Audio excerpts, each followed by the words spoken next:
No Shave November. It's put on by the American Cancer Society to help raise awareness for the fight against cancer. Fox 11 meteorologist Patrick Powell and Phil DeCastro both taking part in No Shave November. There's a picture of them from just yesterday. You can learn more about the effort by going to fox11online.com. Just look in the news links section on the right-hand side of the home page.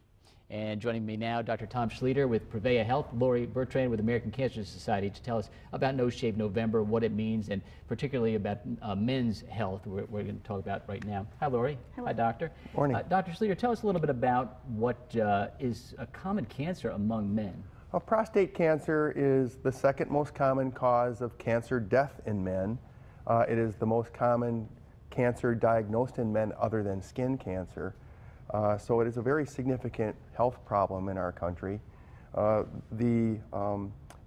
of the more recent advances with prostate cancer actually has been we're getting better at figuring out who should be treated for prostate cancer and who can be watched.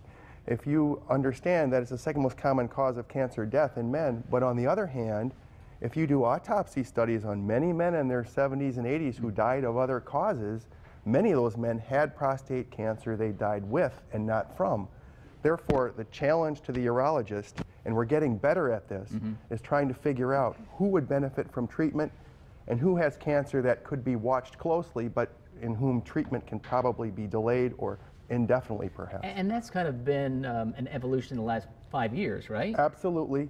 There's certain characteristics of prostate cancer in a specific patient that we can use to try to predict who's likely to have cancer that's going to progress and should be treated, and who has cancer that might remain indolent for years and years, and who we can watch closely, but maybe delay treatment for quite some time. Who's most susceptible? Well, we've narrowed our scope of who should be screened.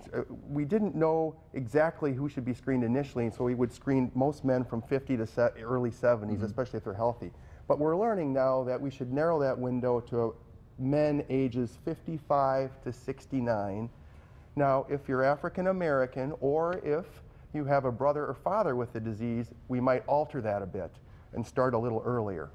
It's not, you know, I'm a guy. I go to the annual checkup and stuff. It's not something that men look forward to. Absolutely not. Exam. But what are the ways that we can cut down on the getting? Well, you should be screened. Prostate cancer, the scary thing about it is it doesn't cause symptoms until it's highly difficult to cure, in fact, unlikely to cure. So you want to be screened, but you want to be thoughtfully screened. You don't have to be screened every year necessarily, depending upon the parameters, but it involves a blood test called a PSA, as well as a rectal exam. Those are the tried and true methods of trying to pick or find prostate cancer early while it's still curable. Okay. And it's all, we were talking about prostate cancer, one of the most common forms of cancer in men, and it's all part of really No Shave November and men's health, but also cancer in general. Lori, tell us a little bit about what No Shave November is. How can we get involved? Sure. No Shave November is a really fun opportunity. It started back in 2009. A family in Chicago lost their father to colon cancer and just was looking for a way to kind of give back. And they've thought of the fundraiser No Shave November and partnered with the American Cancer Society in 2013. And what it basically is that they're asking people for the month of November to kind of hold off on some of those hair care products, so whether it's shaving or shaving cream, razors, waxing your eyebrows for the ladies, whatever it might be, and use that money and put that towards a donation to cancer and to the cure. And then does it go right to research? It goes to the American Cancer Society, and it helps fund the mission. So it helps all cancers, cancer research, education, programs and services, basically all aspects of the cancer journey. It's kind of cool to see people growing their mustache or beard or whatever, right? It's definitely a great conversation starter. So it's definitely a way to share your story, inspire someone, educate someone, and inevitably raise those funds. And Dr. Schlueter, we're not participating, but we support it, right? That's right, absolutely.